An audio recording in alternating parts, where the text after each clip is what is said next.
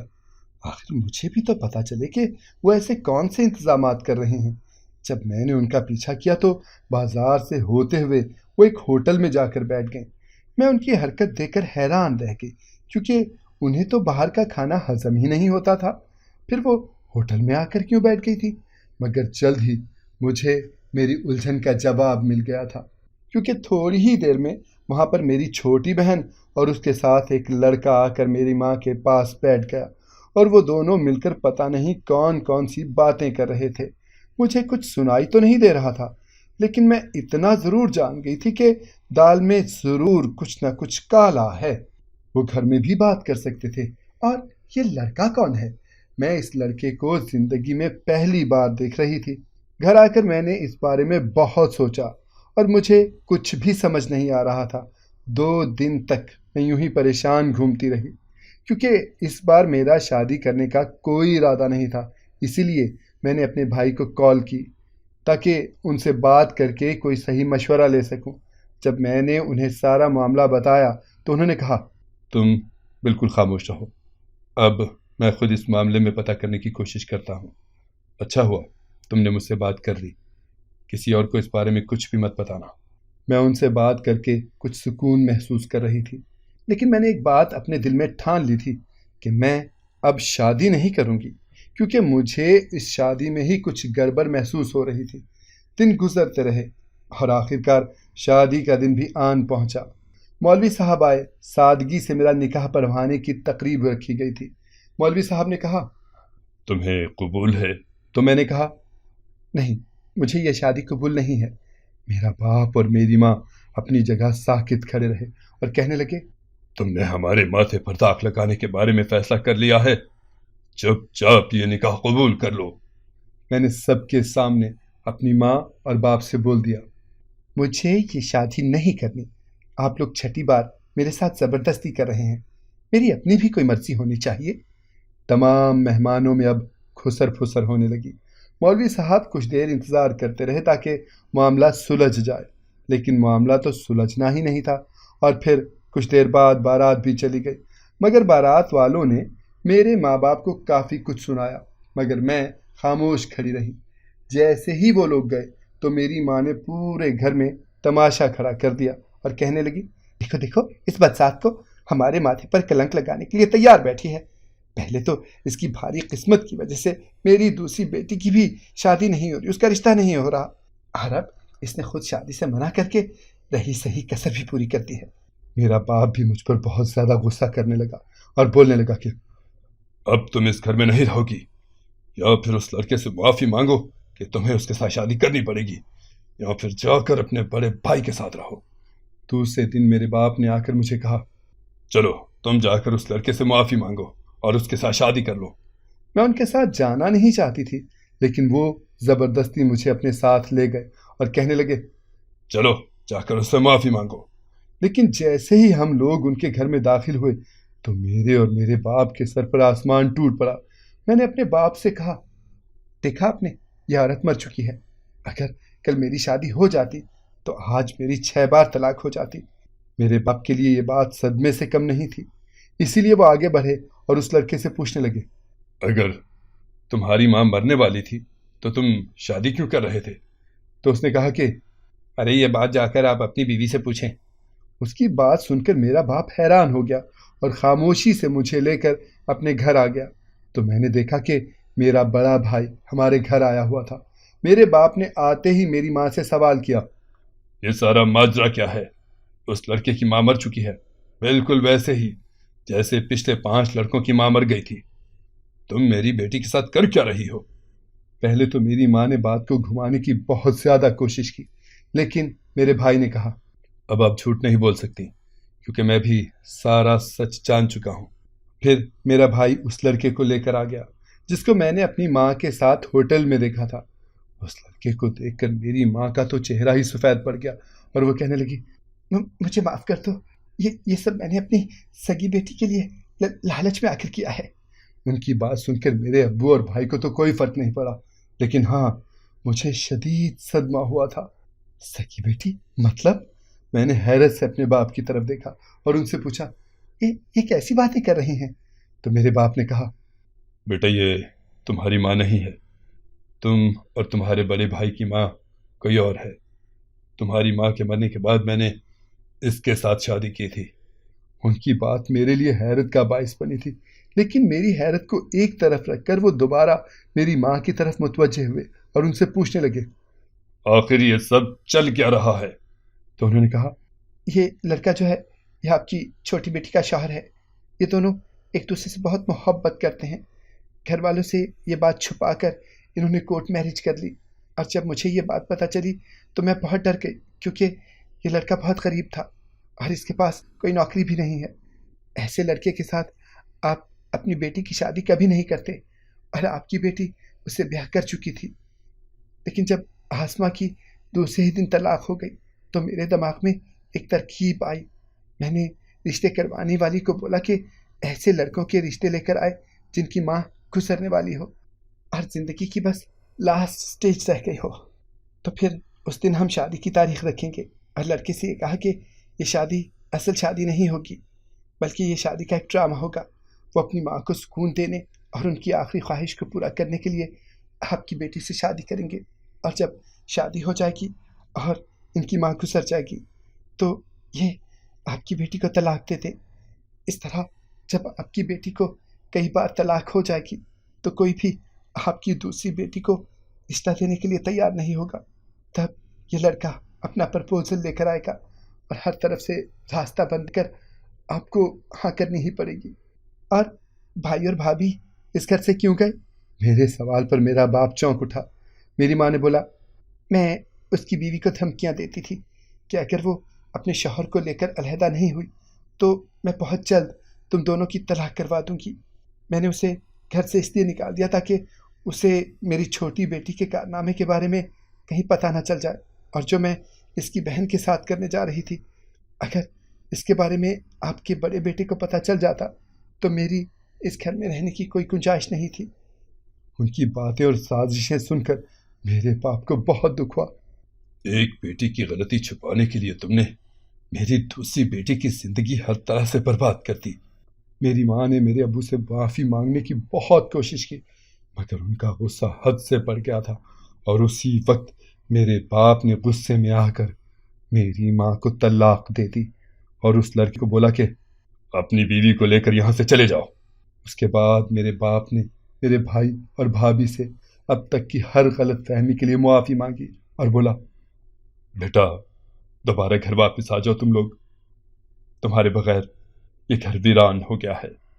اس کے بعد میرے باپ نے مجھ سے بھی معافی مانگی اور بولے دیکھنا بیٹا، اب میں تمہاری شادی خود کسی بہت اچھے سے گھرانے میں کرواؤں گا۔ اگر آپ کو آج کی کہانی پسند آئی ہے تو ہماری ویڈیو کو لائک کریں اور ہمارے چینل کو سبسکرائب کریں۔ ملتے ہیں کل ایک نئی کہانی کے ساتھ، تب تک کے لیے اللہ حافظ۔